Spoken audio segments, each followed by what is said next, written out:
And then the last question we'll cover for today is came from Taylor. Taylor, appreciate this question. This is a great question. I've never been asked this before, so this is more specific jiu-jitsu question. He says, I've been following your kettlebell work for a while. Out of curiosity, what does your jiu-jitsu game look like? Types of takedowns, passing style, guard style. What submissions do you prefer? Obviously, there are a ton of variables. I'm only speaking in general terms. That's Taylor. Taylor, thank you so much for that. I love that question, man. I've actually never been asked that question. Like, I don't have a preferred game right now. I just kind of like respond to whatever the guy is giving me. So I'm very adaptable. I am fairly well versed in a lot of the new modern stuff, but I have a lot of old school game that I follow. So, I've been training Jiu-Jitsu 21 years now. Is it 21? 2000. Almost 22 years. Goodness gracious. Okay, so for takedowns, I like to play a hybrid of like wrestling and judo. So I'll use the lapels to control the guy. So I use particularly like a lapel to like a single leg. I like going same side lapel, doing some snap downs with the same side lapel, and then shooting in for a single, coming up, and then taking that lapel, coming underneath the leg, connecting it, spinning the guy left to right, taking him down. So that's kind of like my takedown of choice. That's usually one that I go after. Same side lapel, snap down, shoot in for the single, wrap underneath the groin, takedown, right? Kind of run the pipe there. Passing style and guard style. So for years, I've played deep half guard. So I got my black belt. My jiu-jitsu is under Ricardo Frangia Miller, the founder of Paragon Jiu-Jitsu. So my teammates were Bill Cooper. They live in California. They would come to Texas all the time, and we'd go to California. So my teammates, I had the pleasure of, back in the day, training with when Bill Cooper, and they're still top to this day, but Bill Cooper, Tyrone Glover, Jeff Glover, Adam, all these guys are like some of the top guys, and they're some of the top guys today still. So Jeff would come down a lot, and he and I would train together. He was a purple belt at the time, and I was a blue belt. And all he played was deep half guard. That's what him and Frangier, they would call it the Paragon half guard, because they were the main ones that kind of started doing it. And then it just became deep half guard, what everybody called deep half guard. So I played that for years, for probably like 2 or 3 years.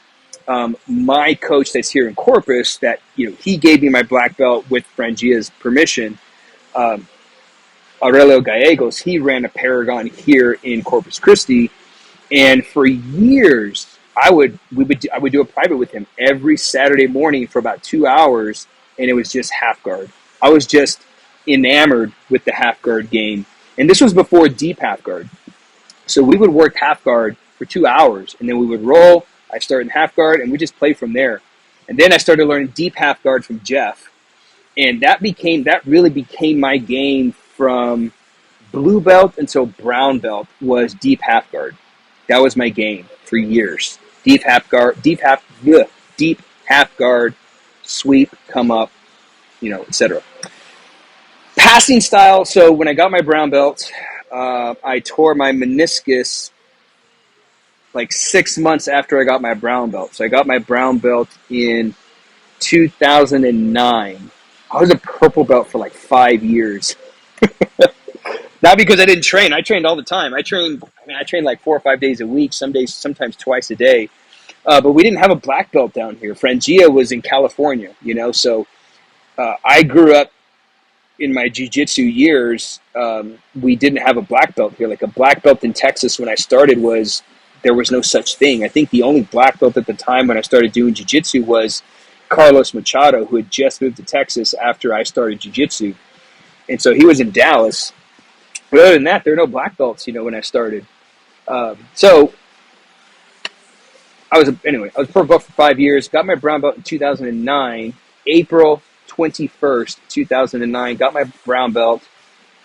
The Saturday after Thanksgiving, actually just finished training with him right now. He was a white belt then. He's a black belt now. He was a white belt then, and he had me in the lockdown position. And this was, the lockdown, rubber guard, all this was like kind of new stuff back then. early 2000s, 2006, 2009. So anyway, he was trying to play this rubber guard with me, and he had me the lockdown, and it was like borderline knee bar, but wasn't quite knee bar. But he was just squeezing it so freaking hard, and I just remember telling myself, "Man, when I get out of this position, I'm going to kill this guy," and I did. But when I got up, I couldn't walk. Ended up tearing my meniscus. So because the reason why I'm sharing that story is because as a result of that, I had to develop a top game.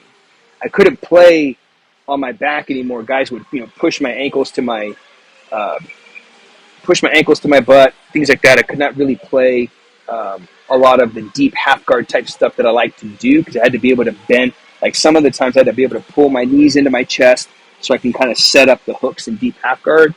I couldn't do that. So I had to kind of adapt and develop a top game, right? And so so my guard passing at that time, I really fell in love with the good old fashioned knee cut pass. We call it the 101, right? Because it's basic fundamentals 101. So that's what we would call the knee cut. We just call it the 101. So I trained a lot of the knee cut. That became like my favorite passing style, and it is still my favorite passing style to this day. I love the knee cut pass. I've had the pleasure of working with Lucas Lepri, and I learned a lot of knee cut stuff from him, which he's like the guy when it comes to knee cut passing. And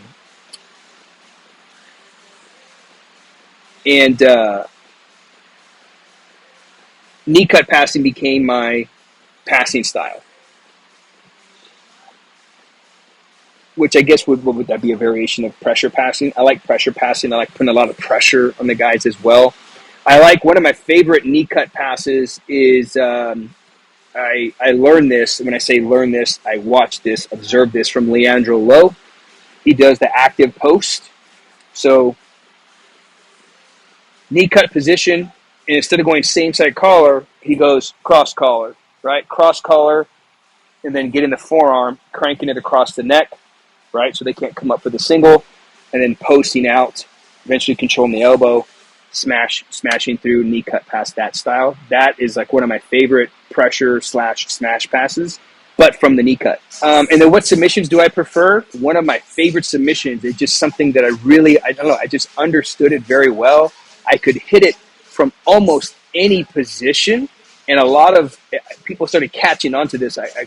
Here in the Texas area, a lot of guys kind of knew me for this, and that was my triangle. The triangle was like my go-to submission. I just knew that if I could get my legs anywhere around you, I knew I was going to be able to strangle you. And I could get it from the back position, from side control, from all positions. I would just work it from all different angles. So triangle was my submission for years, and almost every tournament that I was at, that's how I would win, submission, triangle. But then when I developed the top game, started working a lot of the knee cut, my submission of choice has become the Bravo choke or the baseball choke. Just because you're there, the grips are already there. You got the knee cut, bringing the hand in, working the lapel around, right? Good old-fashioned Bravo choke. So that Bravo / baseball, that has become the submission I look for while I'm passing is Bravo choke. I think that was it. So takedown is going to be more like lapel, hybrid judo type lapel to single leg.